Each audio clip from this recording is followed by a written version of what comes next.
जी बिस्मिल्लाहिर्रहमानिर्रहीम। Dear students, class 10 पहले lecture में हमने क्वेश्चन नंबर 4 के फर्स्ट और सेकंड पार्ट किए थे। अब थर्ड और फोर्थ पार्ट है। आइडेंटिटी प्रूव कर रहे हैं हम लोग। थर्ड पार्ट है under root 1 plus cos theta over 1 minus cos theta is equal to sine theta over 1 minus cos theta. तो हमने इसकी लेफ्ट हैंड साइड को उठा लिया। Under root 1 plus cos theta over 1 minus cos theta. इसको हम rationalise करेंगे। क्या करेंगे? रैशनलाइज।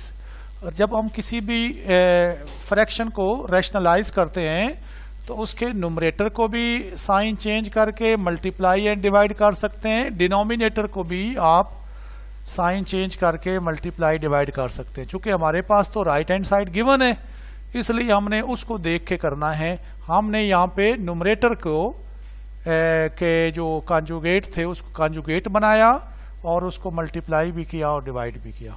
तो 1 plus cos theta over 1 minus cos theta multiply 1 minus cos theta over 1 minus cos theta, सारे का रूट आ गया।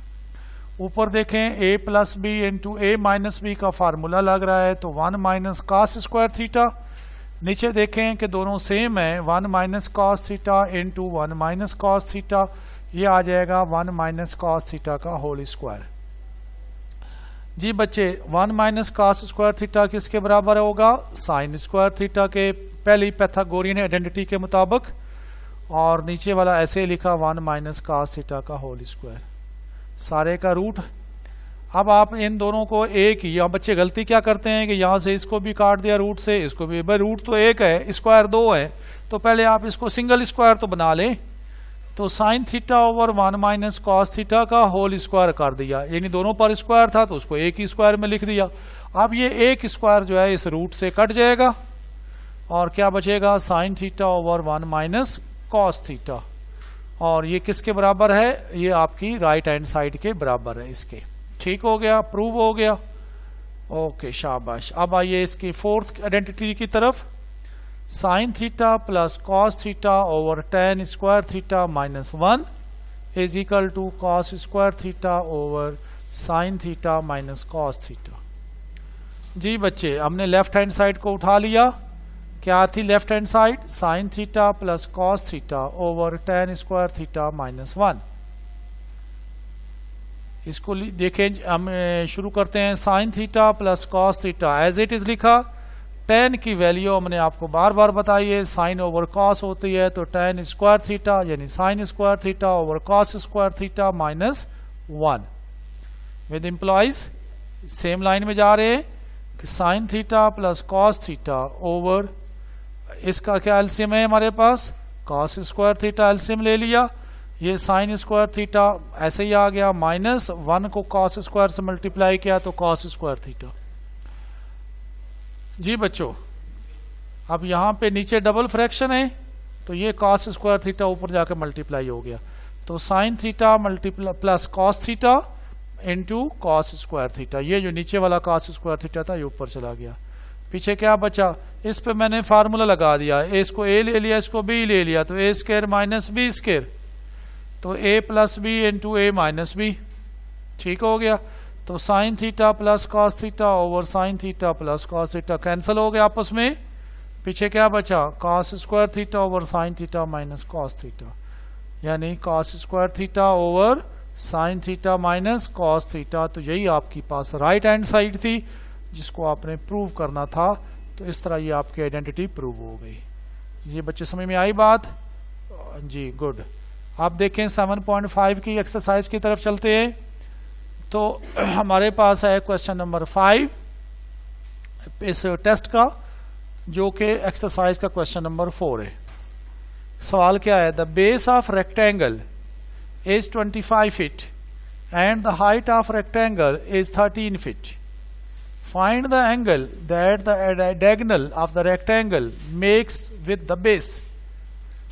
सवाल समझाने के लिए मैंने डायग्राम बना दी। A B C D is a rectangle. A B C D is a rectangle. इसका बेस क्या है? A B 25 feet.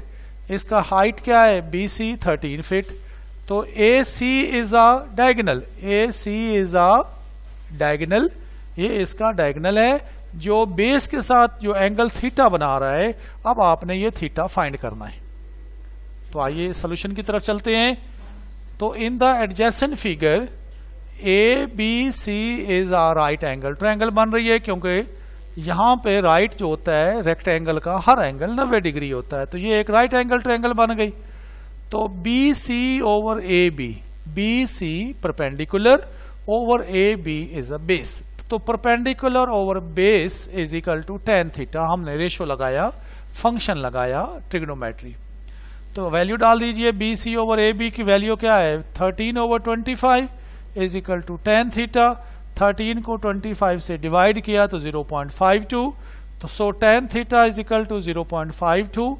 थीटा को रोक लिया क्योंकि फाइंड करना था, तो इधर आके tan इनवर्स हो गया। तो tan इनवर्स 0.52। तो 0.52 का जो tan इनवर्स होता है वो 27.47 डिग्री होता है। तो थीटा की वैल्यू क्या बनेगी 27.47 डिग्री। तो जी स्टूडेंट्स, ये इसका हमने एंगल निकाल लिया थीटा, ये जो बेस बना रहा है के साथ बन रहा है। नेक्स्ट भी इसी एक्सरसाइज का क्वेश्चन है 7.5 का ही है। ये क्वेश्चन नंबर 8 है, आपके सिलेबस में दिया हुआ है। लॉन्ग में आते हैं ये सवाल। सवाल क्या है, a road is inclined. Road जो है वो एक तिरछा रोड है, ऊपर को जाता है, पहाड़ी है। A road is inclined at an angle 5.7 degree, यानी एक एंगल जो है 5.7 डिग्री पे एंगल जो है बनाता हुआ रोड ऊपर को जा रहा है। कहता है फर्ज करो कि आप 2 मील का सफर तय करते हो उस रोड के ऊपर जो इनक्लाइंड है सी लेवल से चलते हुए। तो आप ये बताओ कि 2 मील जब आप चलोगे तो आप सी लेवल से कितने ऊंचे हो जाओगे, आप कितनी हाइट पे चले जाओगे। बात समझ आ गई ना कि आप ए पे थे और ये समुंदर का लेवल है ए बी और रोड आपका ये ए सी जा रहा है। तो आप ए सी पर जब 2 मील सफर तय करोगे तो आपका बी सी कितना होगा। तो मैंने फिर डायग्राम बनाई आपको समझाने के लिए, और फिर डायग्राम में जो चीजें दी हुई हैं वो भी लिखी। तो in the adjacent figure A C क्या है 2 माइल है जो हमने सफर तय किया है। बी सी क्या है हाइट ऑफ रोड है फ्रॉम सी लेवल, एक्स है ये हमने फाइंड करना है, और मेजरमेंट एंगल ए जो है वो 5.7 डिग्री है। जी स्टूडेंट्स, आइए अननोन ओवर नोन का रेशो बना लेते हैं। Unknown over known B C over A C is equal to sine theta, क्योंकि ये परपेंडिकुलर है और ये हाइपोटेनियस है। तो perpendicular over hypotenuse is equal to sine theta. तो बी सी एक्स है, ए सी 2 है, तो x upon 2 is equal to sine 5.7 degree. तो x is equal to 2 multiply sine 5.7 degree. तो x is equal to 2 multiply sine 5.7 degree की value जो है 0.0993 है, और इसको 2 से आप मल्टीप्लाई करेंगे तो 0.199 माइल्स आ जाएगा। यहां पे भी आप इसको रोक सकते हैं, लेकिन इसको अगर आप सिग्निफाई करेंगे तो 0.2 माइल्स आ जाएगी।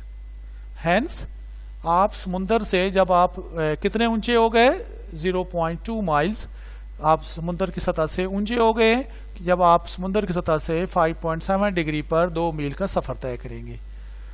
जी बात समझ में आ गई बच्चों को, क्लियर हो गया। आगे आइए, एक सवाल है रिव्यू एक्सरसाइज का चैप्टर नंबर 7 की कि find tan theta when cos theta is equal to 9/41।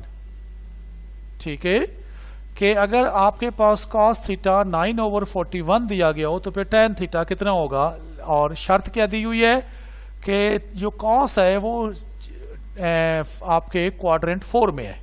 cos किस में मौजूद है, क्वाड्रेंट 4 में मौजूद है। मैंने डायग्राम बनाई है आपको समझाने के लिए, क्योंकि इसकी जरूरत नहीं थी लेकिन बच्चा समझ नहीं पाता। तो मैंने 4 क्वाड्रेंट बना दिए। चौथे क्वाड्रेंट में मैंने एक ट्रायंगल बनाई जो राइट एंगल ट्रायंगल बन रही है, उसको मैंने लिया cos थीटा के हिसाब से। cos थीटा क्या होता है, बेस ओवर हाइपोटेनियस। तो बेस मैंने 9 ले ली और जो थी आपके हाइपोटेनियस वो 41 ले लिया। देखिए मैंने यहाँ पे शो भी किया है कि OAB is a right angle triangle. So cos theta is equal to AB over OA, so is equal to 9/41।